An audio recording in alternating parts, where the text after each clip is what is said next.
Хәерле кич, исәнмесез, хөрмәтле тамашачылар, эфирда Саба дулкыннары телевидениесе. Сезне зәңгәр экраннар каршына 3 март җомга көн чыгарылышын карарга дәшәбез. Атна информацион программасында хәбәрләр белән сезне мин, Альмира Дәүләтова, таныштырырмын. Узып баручы Атна районыбыз тарихында Татарстан Республикасы премьер-министры урынбасары Васил Шайхразиевның эшлекле сәфәре белән истә калачак. Дәүләт программаларының үтәлеше, эшмәкәрлек үсеше белән танышканнан соң ул район советының сессиясендә катнашты. Татарстан Республикасы премьер-министры урынбасары Васил Шайхразиев Соба муниципаль районы башлыгы Рәис Миннеханов озатуында районыбызның Шәмәрдән авылындагы дәүләт программаларының үтәлеше белән танышканнан соң эш сәфәрен Күйек авылында урнашкан колбаса җитештерү цехын карау белән дәвам итте. Шушы авыл егете эшмәкәр Нияз Хурамшин авыл хуҗалыгы продуктларын эшкәртү кооперативы оештырып, грант отуга ирешә һәм авылның башлангыч мәктәбе һәм балалар бакчасының элеккеге бинасына ремонт үткәреп, цех эшчәнлеген башлап җибәрә. Шул кооператив белән катнаштык инде.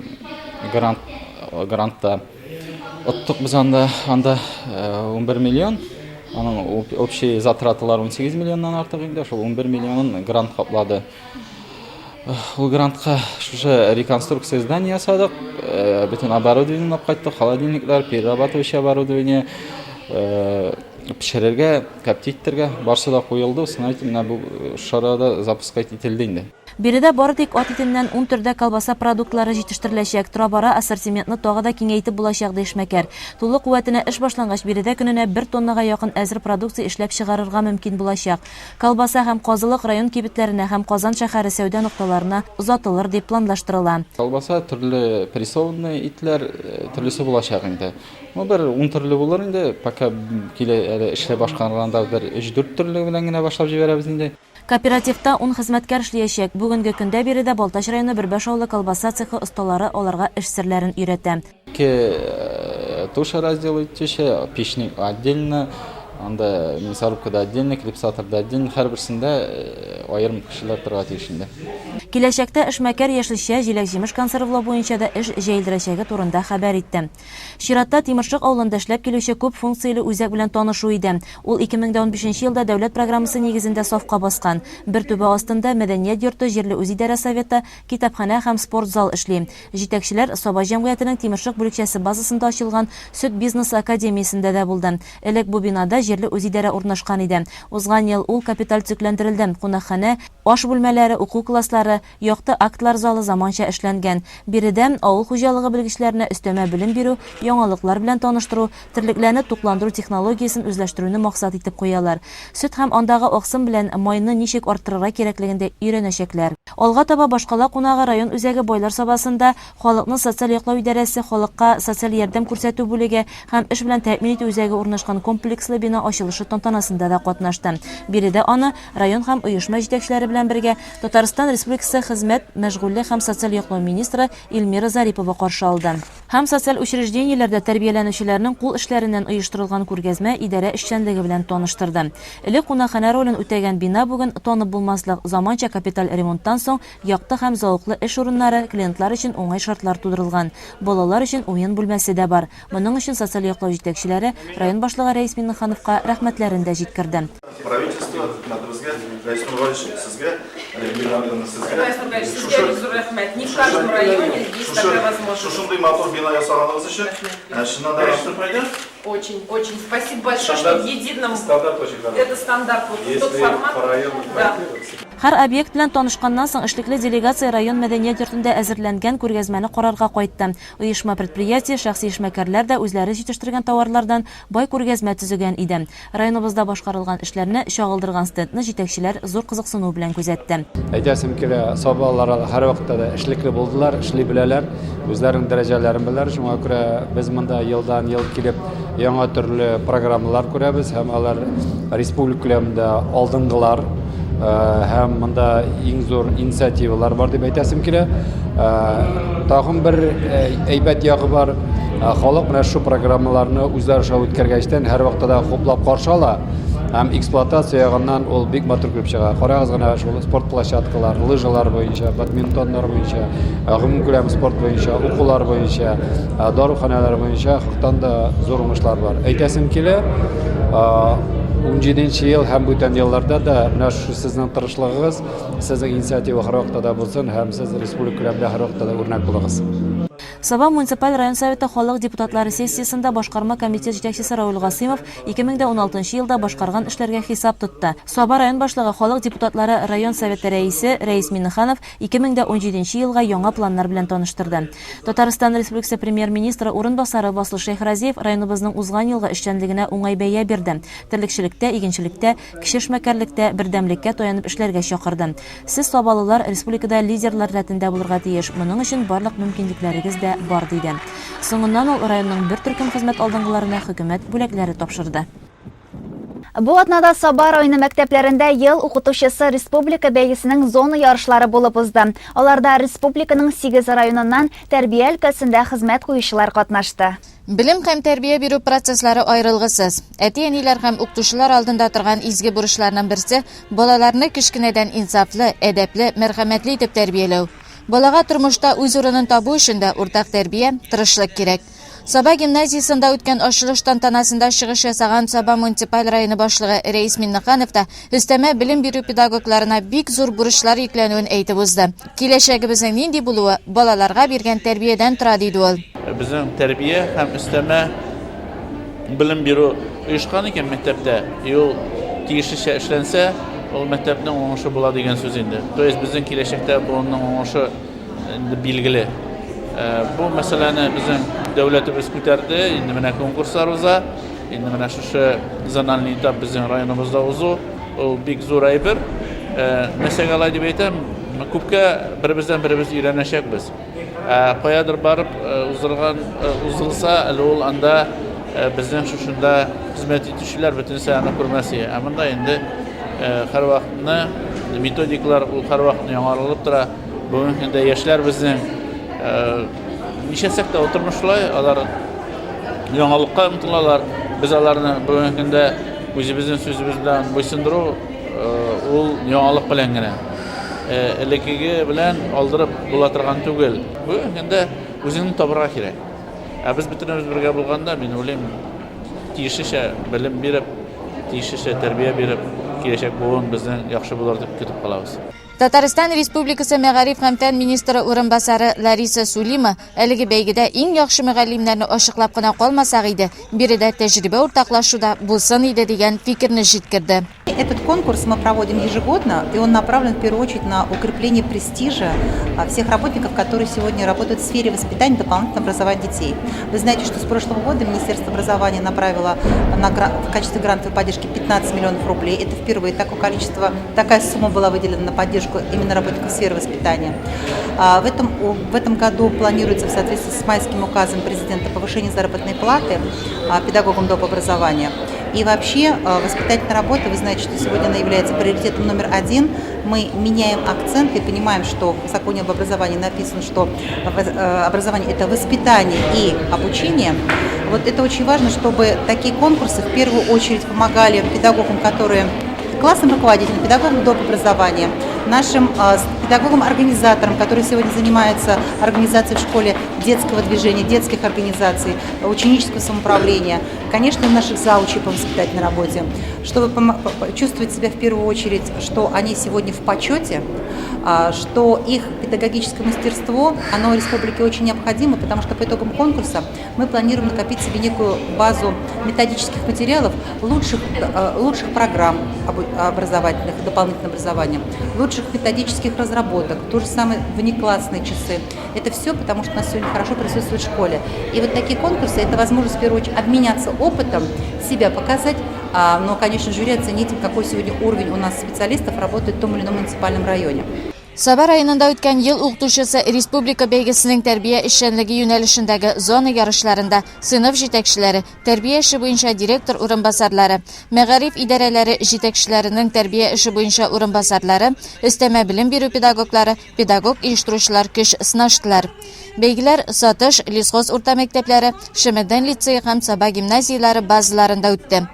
Әтнә районының мәктәптән тыш эшләр үзәгенең өстәмә белем бирү педагогы Светлана Төхфәтуллинаның 33 ел педагогик стажы бар. Балаларга өстәмә белем бирү юнәлешендә 1997 елдан эшли. Балалар күңелендә матурлыкка мәхәббәт тәрбияләүне үзенә төп максат итеп куя ул. Өстәмә белем бирү педагоглары балаларга тормышта үз юлларын табарга булышалар. Алар үзләренең белгәннәрен балаларга өйрәтергә омтылалар. Мин мәсәлән үземнең оста куллар түгәрәгемдә нәрсә беләм? Бәйләргә, чигәргә, тегәргә һәм башка материаллар белән матурлык тудырырга өйрәтәм. Балалар шулай итеп үзләрен яңа тормышка әзерлиләр. Алар киләчәктә белгән белемнәрен тормышта кулланырлар дип ышанам. Саба районының Сатыш урта мәктәбенең өстәмә белем бирү педагогы Айгөл Гыйлманова балаларны да кул эшләрендә бик яратам ди. Ул җитәкләгән түгәрәккә 15 бала йөри һәм курчаклар тегәләр. Әти-әниләрнең дә әлеге шөгыльгә карашлары уңай булгач, курчак театры оештырырга да хыялланалар. Безнең кружокта барлыгы 15 бала шөгыльләнә. Бер көндә калдырмыйлар, һәр вакыт киләләр, йөриләр, теләп йөриләр. Әти-әниләр белән дә бик әйбәт эшлибез, Аллага шөкер, әйбәт мөнәсәбәттә. Әти-әниләр дә булышып тора, Аллага шөкер. Спонсорларыбыз да бар. Әле генә менә спонсор Насыбуллин Марат Нигимуловичның акчасына безнең мәктәпкә акча күчергән иде. Шуңа машина алдык. Кул түгү машинасы. Үз эшләренең осталары булган мөгаллимнәр Таләпшән жюри хөкеменә һөнәри эшчәнлекләре турында презентация тәкъдим иттеләр. Ачык шөгыль күрсәттеләр һәм үзләренең белем бирү программаларын якладылар. Иң куанычлысы җиңүчеләр арасында райондашларыбыз да бар. Үз номинацияларында җиңүчеләр арасында Саба районы мәгариф идарәсе җитәкчесенең тәрбия эшләре буенча директор урынбасары Гөлнар Шәфиқова да бар. Саба гимназиясының директор урынбасары Лариса Шәмсетдинова, Сатыш урта мәктәбенең өстәмә белем бирү педагогы Айгөл Гыйлманова, Сабаның сәләтле балалар мәктәбенең педагог оештыручысы Гөлинә Гыйзатуллина икенче урыннарны яуладылар. Районыбыз оешма предприятиялары хисап җыелышлары үткәрде. Алар анда узган елда башкарылган эшләргә нәтиҗә ясадылар. Сабагаз идарәсе һәм район үзәк шифаханәсе коллективлары җыелышыннан алдагы язма. Сабагаз идарәсе хезмәткәрләре ел әйләнә район халкын зәңгәр ягулык белән тәэмин итә. Бер сабагына түгел, Теләче, Арча, Балык бистәсе районнары да алар карамагында. Еллык хисап җыелышында идарә хезмәткәрләре, авыл җирлекләре башлыклары, район башлыгы Рәис Миннеханов катнашты. Оешма җитәкчесе Исмәгыйль Мөхетдинов 2016 елда коллектив башкарган хезмәт нәтиҗәләре белән таныштырды. 2016 елда Трансгаз тарафыннан хезмәтне саклау елы буларак билгеләнгән иде һәм эшебездә без шушы максатны да алга куеп эшләдек, диде җитәкче. 2016 ел безнең Сабагаз коллективы өчен тырыш, намуслы, уңышлы хезмәт елы булды дип әйтәсем килә. Чөнки үзебезгә җиткерелгән бурычлар үзлексез, хәвефсез халыкны, предприятиеларны газ белән тәэмин итү буенча авариясыз без эшебезне оештыра алдык. Вакытында техник карауларыбызны уздырдык. Халык белән матур итеп эшләдек, газлаштыру эше дәвам итте, реконструкция эшләре газопроводларга барды, капремонт уздырылды, адым зданияларга зур эшләр башкарылды, хәвефсез, хәтәрсез газ бирә алдык, бернинди авариясыз матур күрсәткечләр белән елны төгәлләйбез. 2017 ел безнең 16 ел шикелле үк хезмәтне саклау елы һәм дә инде экология елы булып кабул ителде Газпром тарафыннан. Без инде менә шушы зур бурычыбызны яңадан да матур итеп үтәү өстендә эшлибез, үзебезнең планнарыбызны корабыз һәм инде Алла берсә матур итеп эшләребезне оештырабыз дип ышандырып каласы килә. Шулай ук инде районнарда барган чараларда, республикада уздырылган чараларда безнең коллектив актив катнаша һәм нәтиҗәләре дә начар түгел. Менә 2017 елда да шушы күрсәткечләрдән чигенмичә матур итеп эшләрбез дип ышандырып каласым килә. Район башлыгы Рәис Миннеханов Сабагаз идарәсендә эшләүчеләргә ел әйләнә тоткарлыксыз хезмәт куеп, халыкны газ белән тәэмин итеп торуларына, үзешчән сәнгатьтә, спортта да алдынгы рәтләрдә булуларына рәхмәт сүзләре җиткерде. Идарә җитәкчесе 2017 елда да нәтиҗәле эшләргә дигән бурыч куйды. Саба районы хакимият бинасында үткән медицина хезмәткәрләренең еллык хисап җыелышына исә барлык сәламәтлек саклау системасы хезмәткәрләре чакырылган иде. иде. Аның эшендә район башлыгы Рәис Миннеханов һәм Татарстан Республикасы сәламәтлек саклау министры урынбасары Илдар Фатыйхов катнашты. 2016 елда районның сәламәтлек саклау учреждениеләре эшчәнлегенә анализ белән район үзәк шифаханәсе баш табибы Марат Юсупов чыгыш ясады. Аның сүзләренә караганда, 2016 ел медицина системасында эшләүчеләр өчен уңышлы булган. Год мы закончили очень неплохо. По результативности, индикативным показателям Министерства здравоохранения мы занимаем 3-й и 4-е рейтинговые места вместе с Нижнекамским районом. Оценка дана нашим руководством объективная. Я считаю, что коллектив достойно провел 2016 год. И с этим багажом мы будем вступать в 2017 год. Основная цель, которую мы ставим перед собой, это сохранение здоровья и улучшение здоровья нашего населения, нашего района и близлежащих территорий, потому что наша больница оказывает помощь многим регионам, даже Российской Федерации, которая прилегает к Татарстану, и соседним районам нашего Сабинского муниципального образования.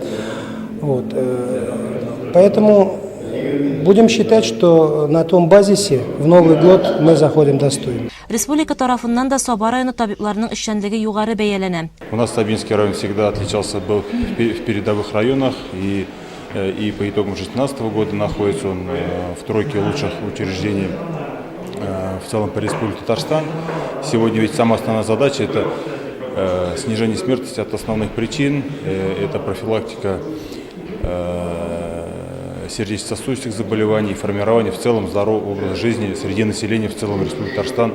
И специалисты, сотрудники здравоохранения, системы здравоохранения САБов именно отличаются в этом направлении, что вкладывают свои усилия, прикладывают свои усилия, и эту всю работу они сопровождают.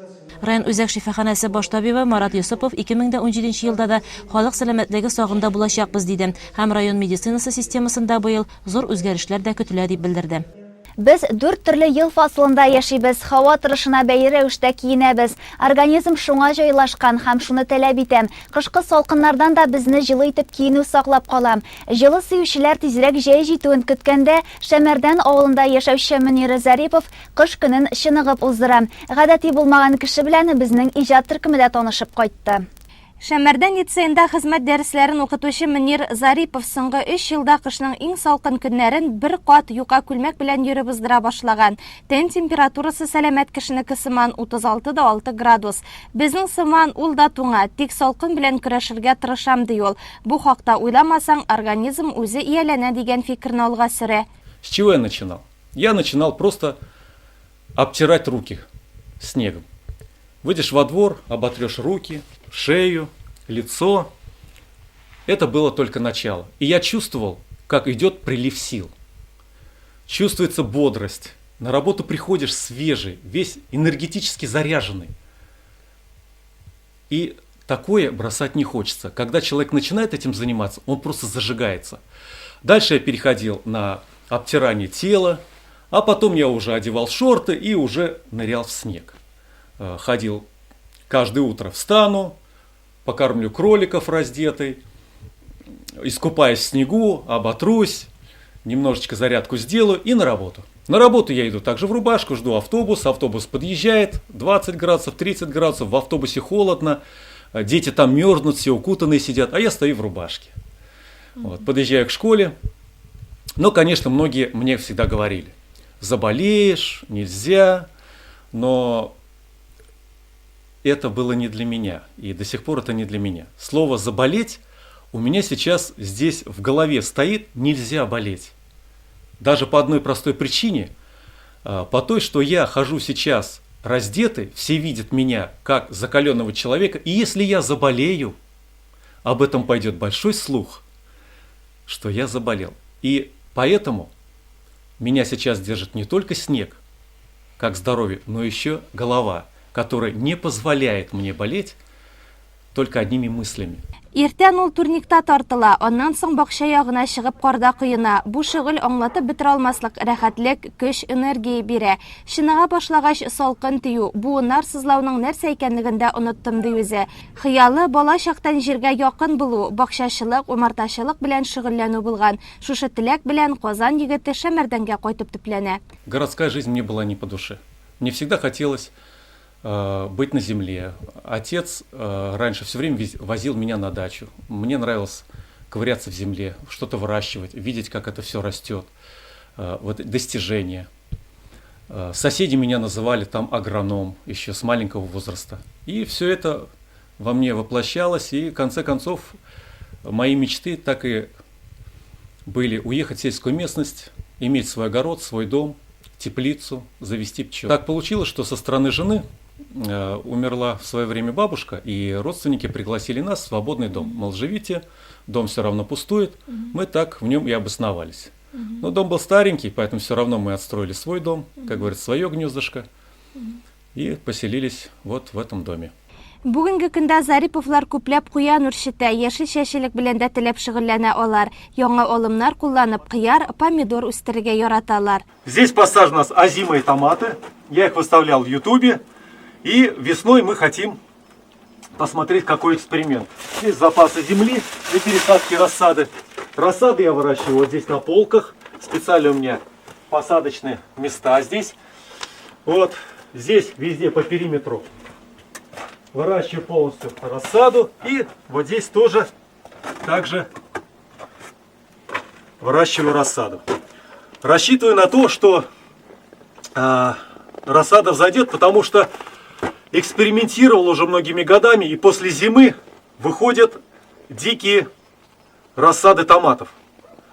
И на основании этих наблюдений я решил посадить томаты под зиму, потому что они намного крепче и догоняют тех томатов, которые посажены в ящики. То есть, получается, должен выйти такой очень хороший результат. Күптән түгел кеше улы Нияз белән умарта өен төзегән алар. Это пчелопавильон. Здесь может разместиться до 105 семей. В каждом отсеке здесь размещаются пчелы. Вот такие рамки. Размещаются пчелы. Чтобы их контролировать, имеется вот такая пленка. Вот. Сквозь пленку пчелы не выходят. Мы можем их контролировать, а они при этом не будут вылетать. Чтобы их откармливать, вот такие простейшие кормушки. Просто навешиваются, и не нужно никогда беспокоить семью. Все делается снаружи. В каждом отсеке 6 гнезд. В ряду 9.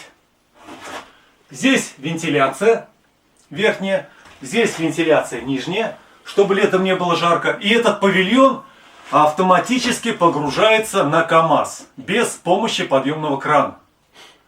То есть он на телескопических ножках стоит, мы его поднимаем. Гаилә әгъзалары, коллегалар һәм укучылар Мөнир абыйның салкын белән көрәшүенә төрлечә карашта. Улы Нияз әтисе белән карда коенмаса да, мондый яшәү рәвеше алып баруның уңай яклары шактый дигән фикердә. Каждый человек выбирает уж свой образ жизни. Вот он выбрал такой. Это закаление, как бы это здоровье, улучшается, энергия повышается. Но мама, конечно, ему не разрешает ходить без шапки, но иногда умудряется. А ты бы сам вот так хотел, как отец? Ну, можно уж, конечно, это здоровье лучше будет. Можно даже не тратиться на теплую одежду. Һәркем бу тормышта үзе теләгәнчә яши һәм һәрберебез саулык булсын дибез. Кызганыч, сәламәтлекнең кадерен дә күпләр югалткач кына белә. Авырмый гомер итәргә теләүчеләр өчен җылы киемсез йөрү, карда коену мәҗбүри түгел. Начар гадәтләрдән баш тартып, спорт белән шөгыльләнү дә җитә. Эшне алдан планлаштырган кеше бер вакытта да оттырмас. Салым инспекциясындагы үзгәрешләр һәм декларация турында тулырак алдагы материалда. Физик сотлар 2016 елдан керемнәре турындагы декларацияны быел 2 майданда калмыйча тапшырып бетерергә тиеш. Бу хакта Россия Федерациясының Татарстан Республикасы буенча 10 номерлы районара салым инспекциясының салым түләүчеләр белән эшләү бүлеге җитәкчесе Василия Халяпова искәртә. Декларация кампаниясы бару уңайыннан 2016 елда керем алган кешеләрнең физик затларның исләренә төшереп үтәсе килә. 2 майга кадәр һәрбер физик зат солым керемнәре турында ТРНДФЛ декларациясы тапшырырга тиеш була. Декларациялар тапшыру гадәттәгечә елдагыча бара, үзгәрешләр юк. Хукук характерындагы килешүләр нигезендә керем алучылар пай җирләрен кемгәдер биреп, аннан керем алучылар декларация бирергә тиеш булалар. Төсле металл калдыклары сатудан кергән керемнәрен декларацияларга тиеш була барлык гражданнар. Шулай ук репетитор хезмәте күрсәтүчеләр, башка төр керем алып бу керемнәреннән салым салынмаган кешеләр барысы да 2 майга кадәр ТРНДФЛ декларациясы тапшырырга тиеш булалар. Бу декларациядә чыккан налог суммасы безнең салым суммасы дип әйтик 15 июльгә кадәр түләнерләргә тиеш. Декларацияларны тутыру өчен салым хезмәтенең сайтында безнең барлык кулланмалар бар. Физик затларга дигән бүлектә бар безнең декларацияның тутыру, электрон рәвештә кулдан тутыру үрнәкләре. Шуларга карап һәр кеше үзе шурнында гына декларацияны тутырырга мөмкин, өйдә тутырырга мөмкин. Шулай ук физик затның шәхси кабинеты аша бу тутырылган декларацияны электрон рәвештә генә тапшырырга да мөмкин. Димәк инде салым инспекциясына килмичә генә өйдән генә декларацияны җибәрү мөмкинлеге дә бар. Декларацион кампания чорында салым инспекциясында безнең кайнар телефон линиясе эшли. Бу телефон линияларының номерларын әйтеп китәбез. Ул 25185, 25196 номерлары. Бу номерларга шалтыратып декларация тутыру буенча сорауларыгызга җаваплар алырга мөмкинчелек бар. Шуны да әйтеп үтәсе килә, декларациялар вакытында тапшырылмаган чоракта бу безнең агымдагы елда 2 май була инде. Физик затларга штрафлар кулланылырга мөмкин. Шуның өчен андый күңелсезлекләр белән очрашмас өчен инде вакытында декларацияларыгызны тапшырып, булган налог суммаларын вакытында түләвегез сорала. Тагын бер яңалык белән таныштырып үтәбез. 2017 елның 1 февраленнән контроль касса техникасын теркәү һәм аны яңадан теркәү сатып алучылар белән акчалата үзгәрешләр кертелде. Ягъни алар яңача тәртиптә башкарылачак. 2017 елда яңалыкларга килгәндә 2017 елның 1 февраленнән безнең контроль касса аппаратларын куллануда үзгәрешләр кертелде. Бу контроль касса аппаратларын хәзер без салым инспекциясында теркәү үткәрелми. Теркәү бары тик шәхси кабинет, салым түләүченең шәхси кабинеты ашагына үткәрелә. Кассовый аппаратлар шунда теркәү узып, кулланылышка керергә тиеш. Шул ук вакытта иске касса аппаратлары булган кешеләргә теркәү кабат теркәүдә үткәрелми. Алар шулай ук үзләренең кабат теркәүләрен шушы шәхси кабинет аша үткәрергә тиешләр.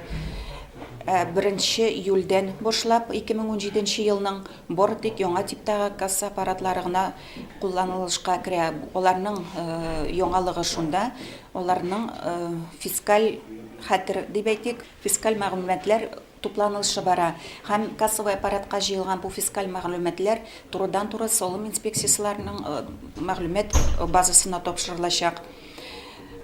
Шул ук вакытта безнең шәхси эшмәкәрләргә ИНВД да эшләүчеләр дип әйтик инде, аларга бераз льготалар бар. Аларга бу кассовый аппаратларның кулланылышы безнең 2018 елның 1 июленнән башлап булачак. 1 июльдән кулланышка керә дип әйттек кассовый аппаратларны. Кассовый аппаратларны иртәрәк үзегезнең гаризаларыгызны тапшырып, алданрак ала башласагыз уңайрак булыр иде. Күпмедер вакыт үтә, 1 июльдән аларны уже сезгә кулланырга кирәк булачак. Тикшерүләр барышында шулай ук күңелсезлекләр белән очрашмас өчен инде кассовый аппаратларны вакытында борыларга киңәш итәбез. Иске Икшерма кадет мәктәбендә укучылар үзләренең җиңүләре белән әледән-әле укытучыларын, райондашларны сөендереп торалар. Шушы көннәрдә команда Спартакиада 2017 республика хәрби-патриотик уеннарында катнашып җиңеп кайтты. Җиңүләр бер кайчанда тиз генә килмим, әзерлексез, тырышлыксыз берни дә барып чыкмый. Кадет мәктәбе командасы ярышка бер айдан артык әзерләнгән. Команда составына 10 егет һәм 2 кыз сайлап алынган. Алар йөгерү, автомат сүтеп җыю, йөзү, чаңгыда йөрү кебек 12 төр ярышта үз көчләрен сынаганнар. Быел беренче тапкыр ОГАда кертелгән. 2 сәгать дәвамында егетләр экзаменда математика, рус теле, физика һәм җәмгыять белеме буенча белемнәрен барлаганнар. Ә кызлар исә хәрби темага үзләренең фикерләрен кертеп эссе язганнар. Егетләр беренче урын алсалар, кызлар икенче урынны яулаган. Шулай итеп, егетләр-кызлар командасы 15 кадет мәктәбе командалары арасында иң көчле көндәшләрен, Актаныш мәктәбен артта калдырып, беренчелеккә иреште. Укытучылар Александр Петров аларның тырыш һәм бердәм команда булуын искәртә. Рәхмәтле администрациягә, мәктәпнең безгә возможность бирде суббота-воскресенье әзерләнергә ул ярышка. Переходящий кубок ветеранов. Монда ачылуда да, ябылуда да бик зур ветераннар булды. Безнең военкомат кешеләре булды, бик зур кешеләр, һәм инде аларның кулыннан, һәм шунсы гурлана, закрытиедә министр образования булды. Һәм безнең балалар аның кулыннан менә шул мактау грамоталарын, менә бу вымпелны, алар белән бергә фотографиягә төшеп, безгә инде безнең министр образования бик зур оценка ясады. Безнең Саба районының Икшерма кадет мәктәбе шундый зур уңышлары өчен рәхмәтләр әйтте. Ул барадыр көчле балаларны, но белеме олай нык булмыйдыр. Хәзер инде менә шулай куйды администрация, министерство образования, балалар не только нык булырга тиеш, не только җигергә сикергә, но и укый белергә тиеш һәм әйбәт укырга тиеш. Яшен батыр түгел, менә бу команда безнең 4 отличник, калганнары ударник. Шундый командадан җыелган и җиңеп кайттык. Әлеге команда составындагы Лилия Фархуллинаның төп максаты мәктәпне тәмамлагач хәрби юл буенча китү. Шуңа да ул кадет мәктәбенә укырга кергән.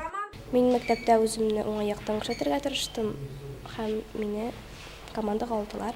Инсаф Шакиров 9-нчы сыйныфта укый. 11-нче сыйныфны тәмамлаганнан соң югары танк училищесына укырга керергә җыена. Катнаштык, тырыштык, матур гына выступ иттек. Мин подтягиваниедә катнаштым, снаряжение магазинында катнаштым. Урыннар алдыңмы? Снаряжение магазинында 3-нче урын алдым. Икшерма кадет мәктәбе директоры Роберт Галиәхмәтов чын мәгънәсендә мәктәп укучылары белән горурлануын әйтте. Бу җиңү безнең өчен чын мәгънәсендә зур җиңү булды бу. Чөнки бу кадет мәктәпләре, кадет класслары, кадет корпуслары арасындагы иң зур ярыш Татарстанда, бу шуңа күрә Спартакиада дип тә атала. Гомумән итеп әйткән вакытта, бу башка кадет мәктәпләре арасында biz яшь булуыбызга карамастан үзебезнең урыныбызны таптык дип әйтә алам мин. Алда укучыларны ожаган ярышы көтәм. Шулай ук 10-нчы сыйныф егетләре Россия күләмендә үткәрелүче Союз наследников конкурсына әзерләнә. Без халыкара дәрәҗәгә күтәрелергә тырышачакбыз ди укытучылары Александр Петров.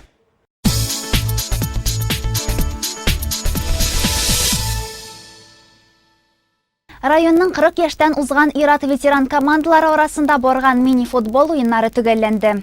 Финал уеннарында бик киеренке көч сынашу булды. Һәрбер команда беренчелеккә чыгып җиңү яуларга теләде. Тик уен инде ул. Анда җиңүчеләр белән бер рәттән җиңүлчеләр дә булырга тиеш.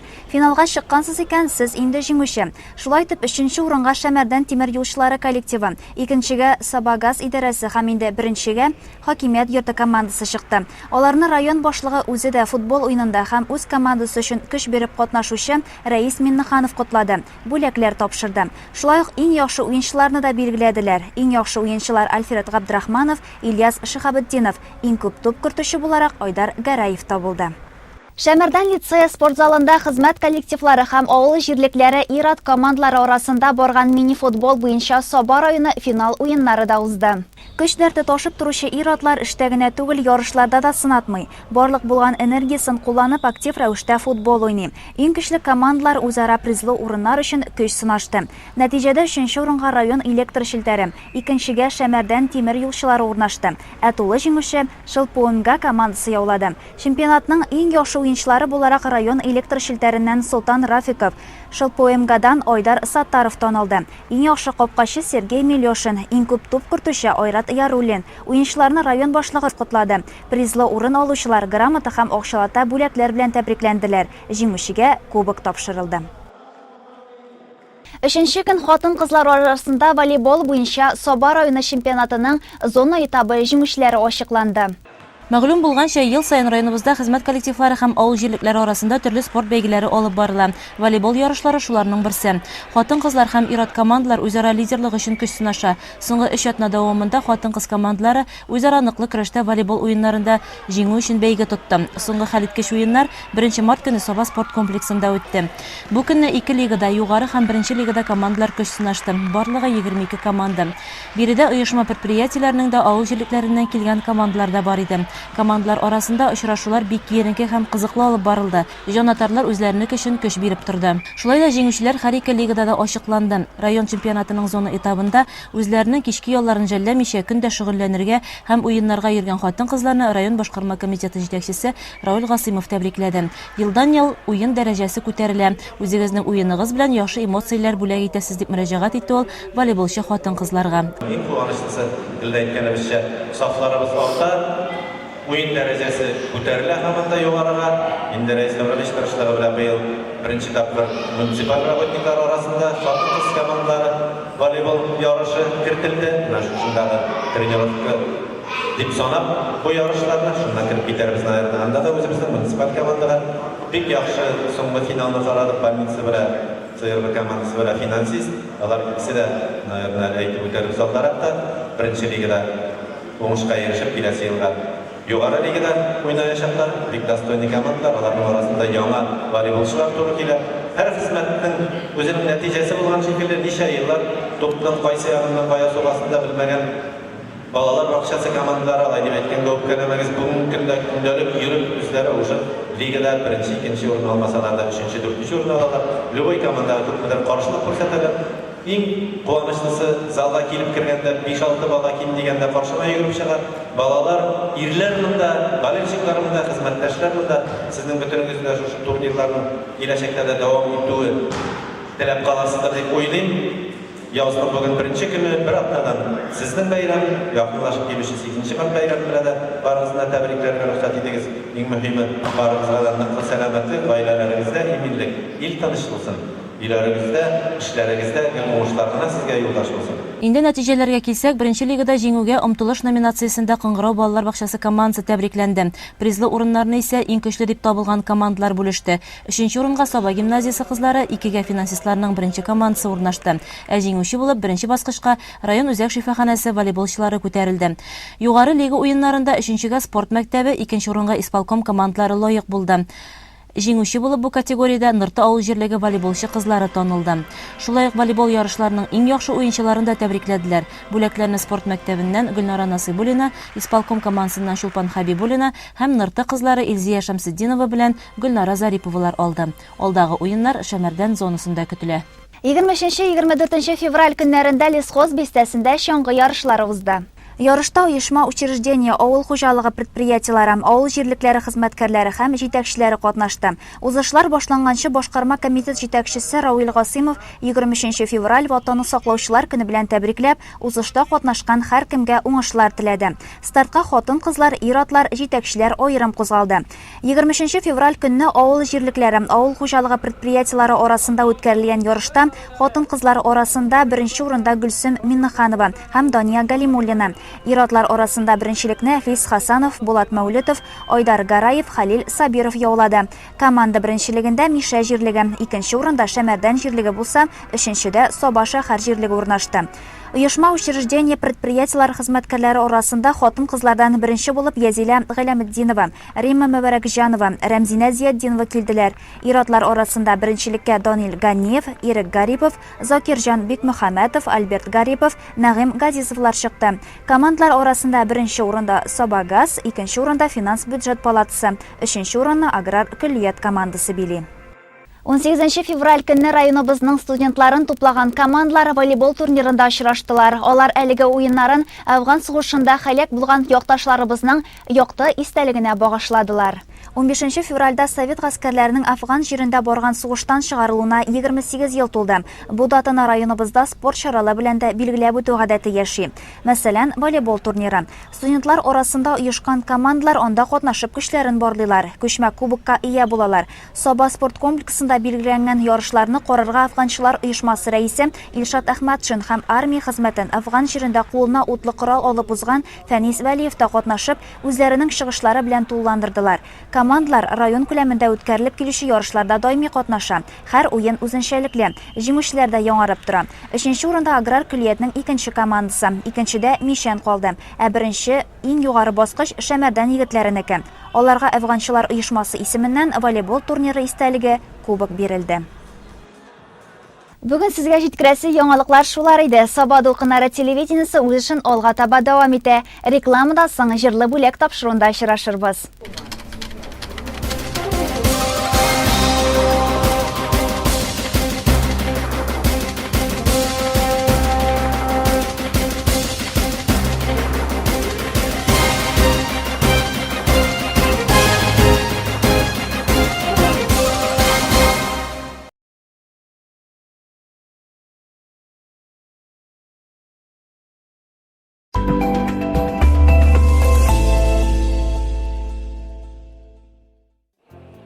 Сим-карты, Мегафон, МТС, Билайн.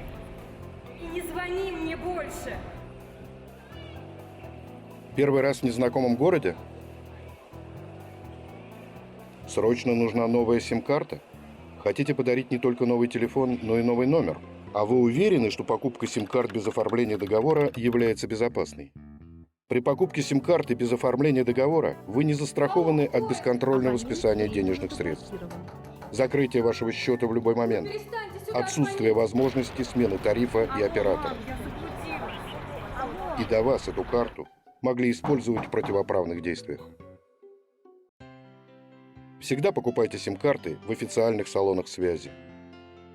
Оформление договора занимает всего пару минут. Договор с оператором связи – ваша защита и безопасность.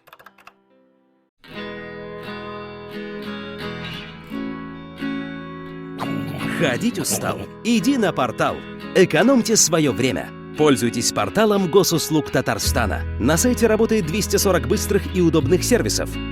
Вводите показания счетчиков и оплачивайте услуги ЖКХ. Подавайте заявление на постановку ребенка в детский сад и отслеживайте статус заявки. Оплачивайте услуги детского сада. Проверяйте оценки ребенка в электронном дневнике и пополняйте карту школьного питания. Записывайтесь на прием к врачу, оплачивайте налоги и штрафы за нарушение правил дорожного движения. Сотни тысяч людей ежемесячно получают электронные услуги и экономят время с порталом Госуслуг Татарстана. Присоединяйтесь к нам также с помощью мобильного приложения. Часто реклама кредитов и займов выглядит очень заманчиво, но она не всегда бывает честной, потому что недобросовестные рекламодатели могут умалчивать о скрытых комиссиях, процентных ставках и гарантиях. ФАС предупреждает, вводящая в заблуждение реклама противозаконна.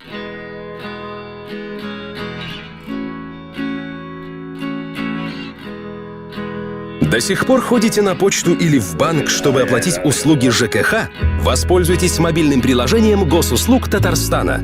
Вводите данные счетчиков, оплачивайте услуги ЖКХ без комиссии, настройте автоплатеж и другие сервисы. Экономьте время и деньги. Быстро оплачивайте электронные услуги через мобильное приложение и портал Госуслуг Татарстана. Современные дети пользуются мобильными телефонами не только для того, чтобы звонить и писать СМС. Игры, фотографии, поиск и получение информации.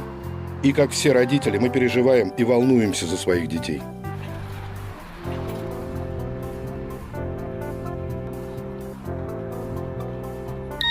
А нашим родителям, конечно, нужен телефон, чтобы совершать звонки и писать СМС. Они не играют в игры, но иногда с их телефонами происходит странное.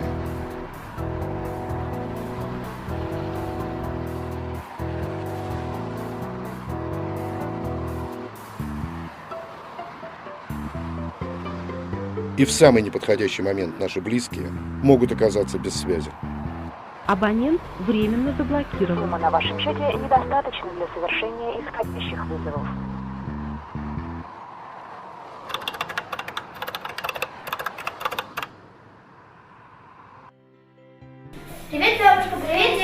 Здравствуйте, девочки, а мы вас заждались. А что такое контент-услуги? Контент-услуги – это платные подписки на различную информацию, курсы валют, погоду, полезные советы и многое другое. Если вы хотите контролировать расходы на мобильную связь, обратитесь в любой салон вашего оператора и разделите счет. Платите отдельно за услуги связи и отдельно за контент-услуги. Разные договоры на мобильную связь и контент-услуги – защита вашего бюджета. Вы контролируете ваш телефон, а не наоборот.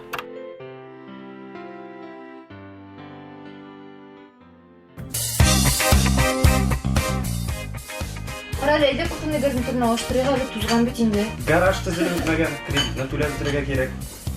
Zarmizda рассрочкага ishlar bit, o'zlari kelib ishlar, unashtirib ketalar. Ayda, olib olaysa. Alacağımız sizin zarmısınız.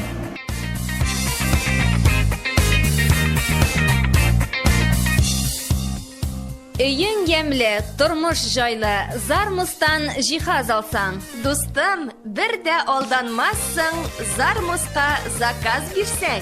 Зармус мебель фабрикасы заманча, зауыклы, сіз тілегенше жиһаз ясый.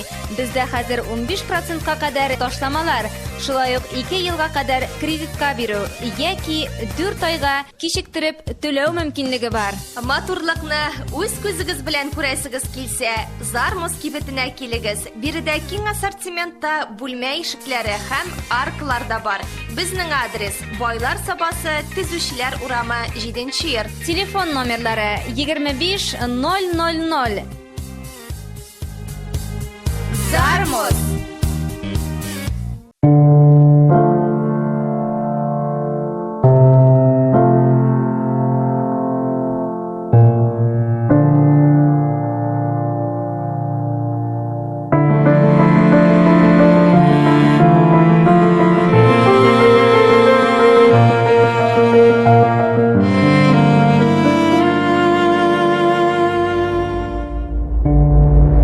Не теряйте нас там, где ездят машины.